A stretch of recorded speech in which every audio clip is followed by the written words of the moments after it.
Are you a grief tourist? Welcome.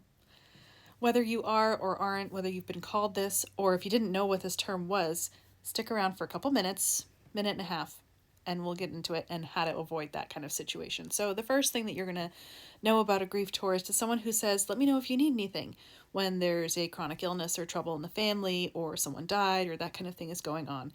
And someone might be in a really difficult place. And then people either on social media and stories or publicly will express, let me know if you need anything.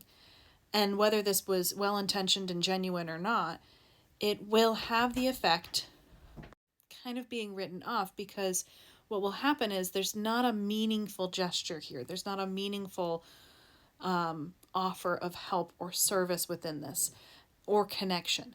And so if you actually are looking to be helpful, but you don't know how to be helpful, you could ask that, but that does put a lot of work on them. But you can, if you were in that situation, have some empathy, have some compassion, and understand what you might want in that situation if it were to be something that was happening for you. And that might be that you'd want someone to go and take a walk, or someone to sit with them, or someone to go grocery shopping with or for them, or to clean with, or something like that. Some meaningful gesture, things that you can do and to actually connect.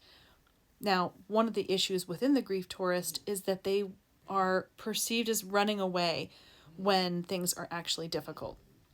And so there is the element of, if you don't want to be perceived that way, and you actually really are kind of having that boundary of what you can handle, let that be known first. Then that way you're not really perceived as the grief tourist, and it's actually a very clean relationship, and it's actually a very much more healthy way to handle that.